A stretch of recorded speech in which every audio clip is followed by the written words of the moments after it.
Hey everyone, and welcome to this explainer. Today, we're going to be diving into the absolute magic of optimizing Haskell code. We're breaking down this incredibly powerful technique for streamlining token processing in Pandoc. So, if you're the kind of person who really geeks out over clean system architecture and raw efficiency, well, you are definitely in the right place. Let's get right to it. Okay, let's dive into this, because here's the central question we really need to tackle today. Why loop twice when you can fold once? In programming, especially when we're dealing with lists, data streams, or tokens, inefficiency kind of just hides in plain sight. Processing a token list in two completely separate passes, that's exactly the kind of redundancy we want to ruthlessly eliminate from our workflows. It eats up time, it hogs processing power, and frankly, we can just do a whole lot better. All right, part one-pass processing and building the base document structure. Now, what's really interesting here is that instead of looping through our tokens in two separate passes, which, again, is just a massive drain on resources, we have this incredibly elegant solution. The core idea is that we can actually build a base Pandoc document structure right from the get-go and dynamically append each block as we iterate through our tokens. One single, highly efficient pass. The underlying logic translates specific Haskell token types directly into document actions.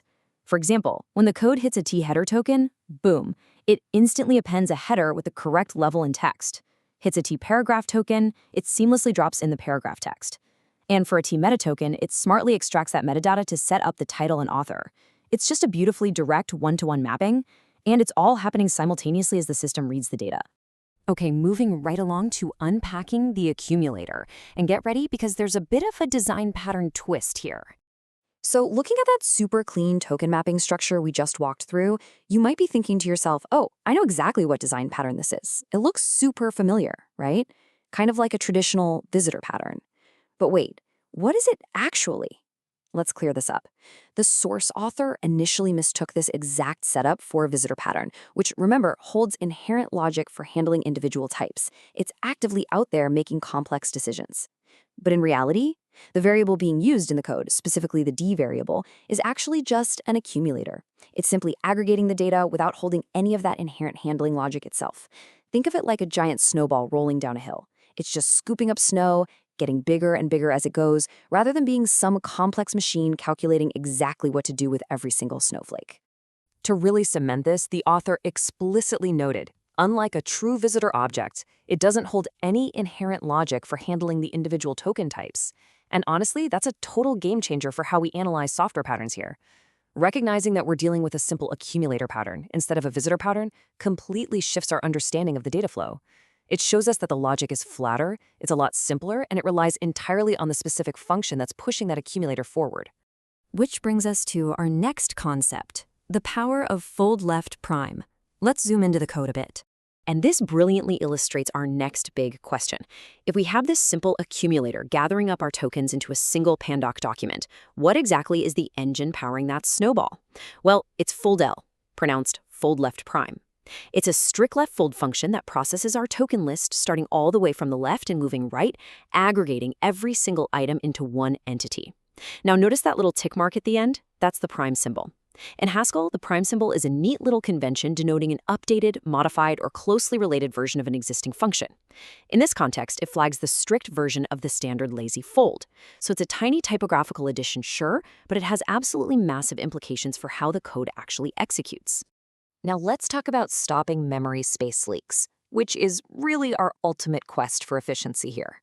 This brings us face to face with a core engineering challenge, memory management. You might think, hey, choosing between a regular fold and a prime fold is just semantics, but no, it is literally a life or death decision for your program's long-term stability. Let's compare them side by side. The standard lazy fold, so foldl without the prime, allows for deferred calculation. It essentially procrastinates, putting off the actual mathematical legwork until the absolute last possible second. On the flip side, we have our absolute champion, the strict fold, foldl.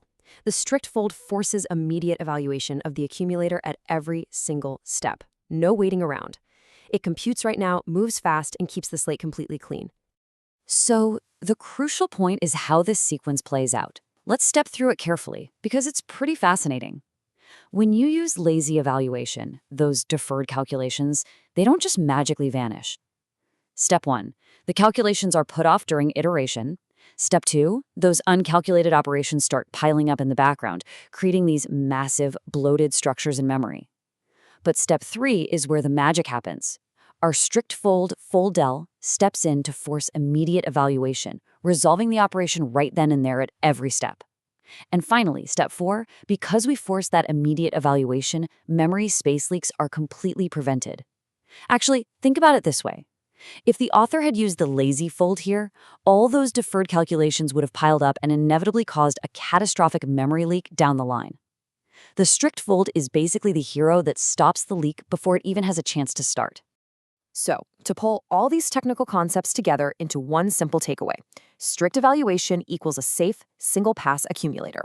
By combining one-pass iteration, the accumulator pattern, and the immediate evaluation of foldl, the source code achieves this perfect harmony of performance. It optimizes processing speed by only reading the data once, and it flawlessly manages memory by avoiding those pesky deferred calculations.